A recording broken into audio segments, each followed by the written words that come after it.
የጻፈው የሐዋርያ ሥራ ሉቃስ ነው። ሁለተኛው መጽሐፍ ነው። መክፈሻ ላይ ሲናገር ቴዎፍሎስ ለሚባል ለአንድ ግለሰብ ምን ብሎ ነው የጀመረው? ቴዎፍሎስ ሆይ ኢየሱስ ለማድረግና ለማስተማር የጀመረውን ሁሉ ቀደም ባለው መጽሐፌ ጽፌዋለሁ እያለ ስለ ሉቃስ ወይንም ከዚህ በፊት ስለ ጻፈው መልእክት እየተናገረ ነው። እና ለማድረግ የጀመረው ቀደም ባለው መጽሐፌ ጽፌልሃለሁ ካረገበት ቀን ጀምሮ ከመማቱም በኋላ እያለ የሚናገረው ሐሳብ አለ። እና ለቴዎፍሎስ ነው የተጻፈው። እዚህ ጋር አሁን ስለ ቴዎፍሎስ አንኳር ሐሳብ አለ።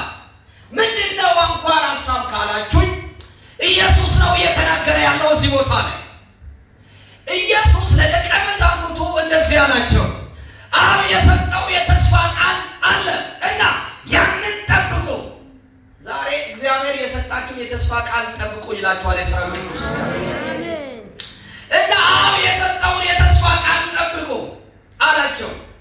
ምንድነው የተሰጠ የተስፋ ቃል ካላችሁኝ፣ በዮኤል ምዕራፍ 2 ላይ በመጨረሻ ዘመን ከመንፈሴ በሴትና በወንድ ልጆች ላይ አፈሳለሁ የሚል የተስፋ ቃል ነበር። ይህንን ብዙዎች ይጠባበቁ ነበር።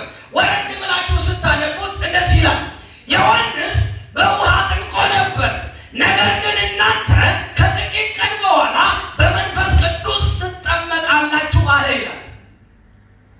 እና ይኸውላችሁ ከጥቂት ቀን በኋላ በመንፈስ ቅዱስ ትጠመቃላችሁ ሲላቸው እነሱ የተናገራቸውን ስለ ሰማያዊ ንግግር ሳይሆን የታያቸው ምንድን ታውቃለህ? በወቅቱ የነበረባቸውን እንግልትና ወይም ደግሞ በነበሩበት ግዛት ሁኔታ የሚደርስባቸው ጥቃት ነበር።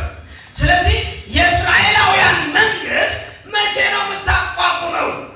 መቼ ነው ይሄንን ነገር የምታስተካክለው ብለው ሲጠይቁት እንመለከታለን። እሱ ያላቸው ሌላ፣ እነሱ የሚሉት ሌላ። እነሱ ስለ ምድራዊ ነገር ይጠይቁታል። እሱ ግን ከዚህ ቀደም አብ የሰጠው የተስፋ ቃል ነበር እና ያ የተስፋ ቃል በሕይወታቸው እንደሚፈጸም እርግጠኛ ሆነው እየናፈቁ በልብ አንድነት ሆነው እንዲጠብቁት ይናገራቸዋል። እነሱ ደግሞ የሚናገራቸው ሌላ፣ እነሱ የሚመልሱት ሌላ። ዛሬም እግዚአብሔር እየተናገረ ያለው ሌላ ነው፣ ሰው የሆነ ያለ ሌላ። እስቲ እግዚአብሔር እንዳለ ይሆናል ለወሉ ሲ እግዚአብሔር እንደሚፈልግብኝ ይሆናል ለወሉ ሲ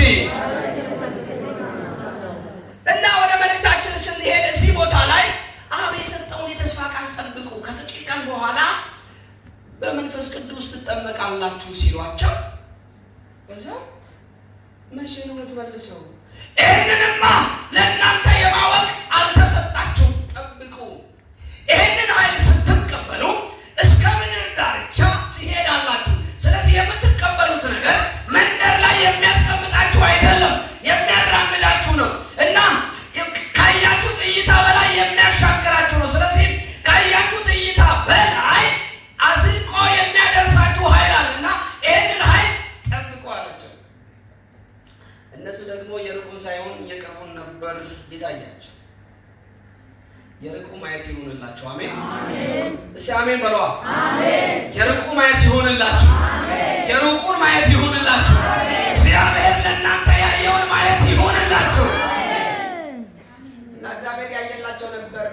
ምንድነው ካላችሁ፣ በመንፈሱ ማጥለቅለቅ፣ በክብሩ መሙላት፣ በኃይሉ መሙላት ነበር። እነሱ ደግሞ መቼ ነው የኛ ዘር መንግስት የሚሆነው? የኛ ዘር ወይም የኛ ብሔር መቼ ነው የበላይ ሆኖ የሚገዛው? ልክ እንደ ማንኛውንም ህብረተሰብ መቼ ነው ሊድ ምናደርገው ሲል ይህንን ማወቅ አልተሰጣችሁም አላቸው። ክብር ለኢየሱስ ይሁን። አሜን። መልእክቴ ፖለቲካ አይደለም። አሜን አሜን።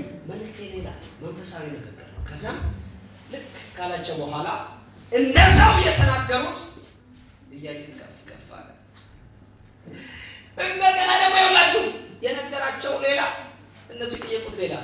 ከዛም እንደዛም ነግሯቸው አስጠንቅቋቸው ተናግሯቸው ሲል በሚሄደው መሄድ ተገረሙና አንጋለው ሲያዩ ተመለስ ተመለሽ ብለው አነቁ።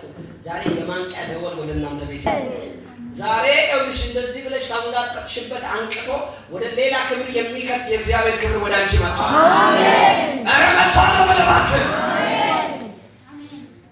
እና አነቋቸውና መላእክቶቹ ወረዷል።